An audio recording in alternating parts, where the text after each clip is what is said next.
अस्सलाम वालेकुम dear student. इससे पिछले लेक्चर में न्यूक्लियर डिवीजन मेथड वन हमने यानी माइटोसिस डिस्कस हुआ। हमने बोला था कि पेरेंट सेल डिवाइड होते होते टू डॉटर सेल में कन्वर्ट होता है, लेकिन वहाँ पे नंबर ऑफ क्रोमोसोम सेम रहते हैं।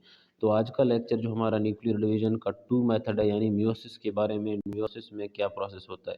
कह रहा है parent cells forms four daughter cells, number of chromosomes are not same. सबसे पहले अगर पेरेंट सेल डिवाइड होता है तो उसके साथ लास्ट में फोर डॉटर सेल्स आते हैं, लेकिन माइटोसिस में हमने बोला कि पेरेंट सेल अगर डिवाइड भी हो तो वो टू में कन्वर्ट होते हैं और नंबर ऑफ क्रोमोसोम सेम रहते हैं। लेकिन यहाँ पे कह रहा है कि number of chromosome are not same, number of chromosome जो है ना वो सेम नहीं रहते। तो number of chromosomes are not same. देखिए सबसे पहले हमने एक पेरेंट सेल ली। पेरेंट सेल में क्या था, हमारे पास नंबर ऑफ क्रोमोसोम्स थे और हमारे पास सेंट्रोसोम्स थे। तो दूसरी स्टेप में हुआ ये है कि इंटरफेज में इनिशियल स्टेज था, क्योंकि जहाँ पे रेप्लिकेशन ऑफ क्रोमोसोम्स हुआ, क्रोमोसोम्स डबल होते गए। उसके साथ जो ही क्रोमोसोम्स डबल होते गए तो यहाँ हमारे पास स्पेंडल फाइबर भी सेपरेट हो गए। सेंट्रोसोम्स के साथ जितने भी अटैच थे उन्होंने क्या किया कि अलग-अलग क्रोमोसोम्स अपने साथ लिए। अलग क्रोमोसोम साथ होने साथ यानी इसका मतलब है यहाँ से हमारा सेल डिवाइड होना स्टार्ट हो रहा है।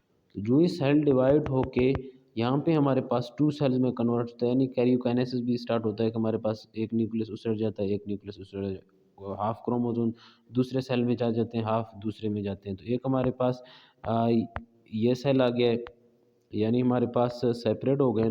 तो सेपरेट होने के साथ साथ एक सेल हमारे पास ये बना, एक हमारे पास ये बना।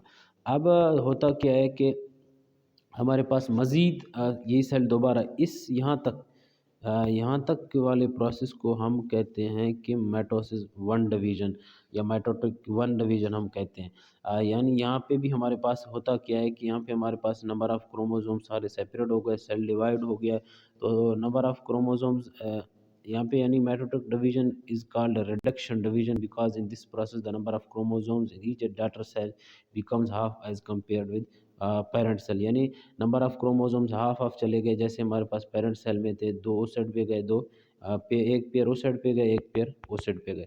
अब आगे वाले प्रोसेस में होता है कि साइटोकाइनेसिस हम आगे डिस्कस करेंगे, यानी cyto mean cytoplasm, kinesis mean division.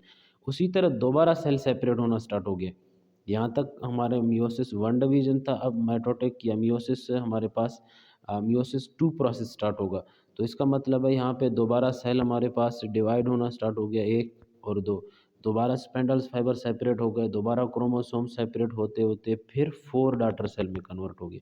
यानी ये था, दो ये में कन्वर्ट हो गया, दो ये में कन्वर्ट हो गया। इसका मतलब है कि फोर डॉटर सेल्स हमारे पास एंड पोर्शन में मियोसिस में आ गए।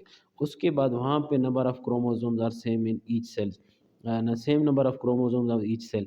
लेकिन नंबर ऑफ क्रोमोसोम्स तो सेम थे, एक इसमें एक इसमें एक इसमें है, एक इसमें एक इसमें आ गया, एक हमारे पास इसमें आ गया। इसका मतलब है कि हमारे पास पेरेंट सेल में कितने क्रोमोसोम्स थे, हमारे पास टू थे, लेकिन डॉटर सेल में कितने हो गए, फोर डॉटर सेल हमारे पास हो गए। फोर डॉटर के सेल के साथ साथ हमारे पास नंबर ऑफ क्रोमोसोम्स भी हाफ हो गए, यानी रिड्यूस हो गए। तो ये ओवरऑल इस प्रोसेस को हम मियोसिस बोलते हैं। इसी तरह एक डायग्राम के थ्रू हमने आप लोगों के साथ शेयर की। आगे वाले लेक्चर में हम देखते हैं कि जो माइटोसिस और मियोसिस में मेजर डिफरेंट क्या है। अगर माइटोसिस है तो उसमें क्या फ़र्क है थोड़ी बहुत, अगर मियोसिस है तो उसमें क्या फ़र्क है, हम इंशाल्लाह वो डिफरेंशिएट आप लोगों के साथ डिस्कस करेंगे।